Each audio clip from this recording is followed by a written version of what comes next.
So Bernie Goldberg, who used to be a CBS News correspondent, who's now a frequent contributor to the O'Reilly Factor, he's actually taking some guff, and he's sort of angry at the right-wingers, such as Ted Cruz and Fox News' own Eric Bolling, because he thinks that the Republicans are on a suicide mission with this whole shutdown thing. So he wrote on his website, "While many of you claim to respect people in the public eye who stand up for their views, no matter how unpopular, what you really mean is you respect people in the public eye who stand up for your views. You want the other guy dead, in some cases, I suspect literally dead." So he's not mincing words there, and I think this is really sort of very indicative of what's going on here. They're even turning against a pretty conservative, consistently conservative guy like Bernie Goldberg.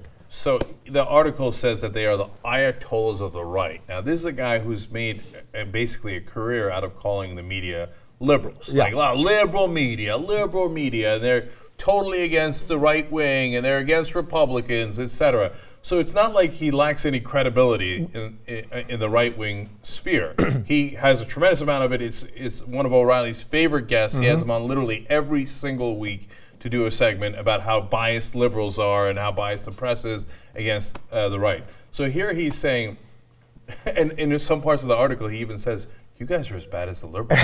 That's the worst thing he can say. He's like, you know how like the liberal professors don't tolerate any dissent, and they only want you to think they're, which I'm like, no, I don't know that. Yeah, I knew one liberal professor like that in law school. I did, right? But all my other professors totally tolerated dissent. They loved dissent. They loved the conversation in the school, whether it was undergrad or in law school. So he makes that part up. But now he's doing the heaviest insult he can to the right wing, comparing them to Muslim Ayatollahs and liberal professors.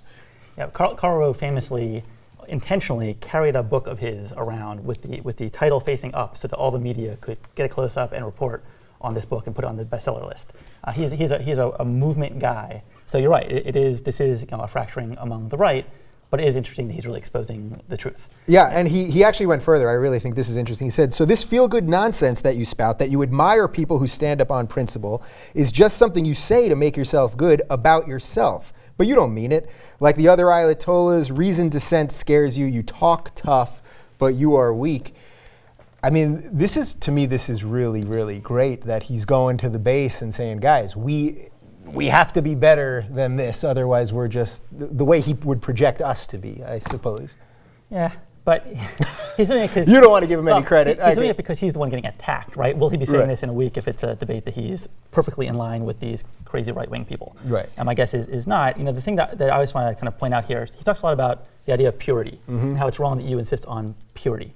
And this is a debate that we often struggle with, and including progressives being compared to the Tea Party. Like you have progressives on the left and asking for purity and people on the right.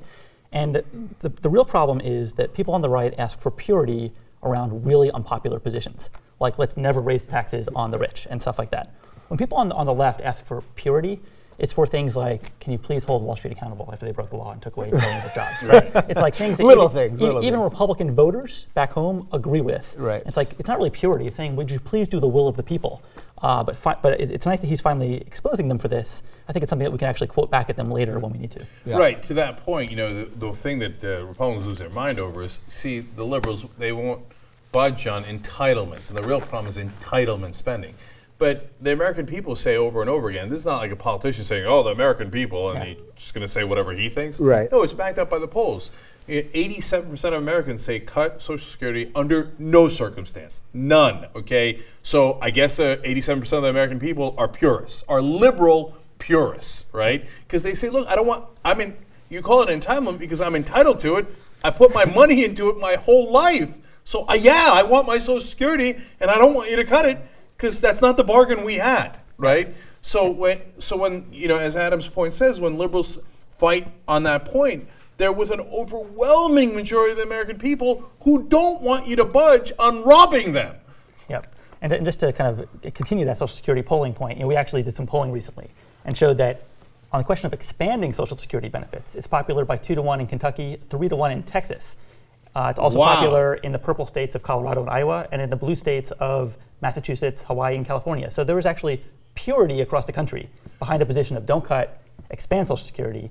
And that's why progressives are championing the will of the people when we ask for this stuff. And here we go again. We're on the precipice of talking about a grand bargain where they would cut Social Security and Medicare against the wishes of the overwhelming majority of the American people, even by a 3-to-1 margin in Texas, where they say not only don't cut, but expand Social Security.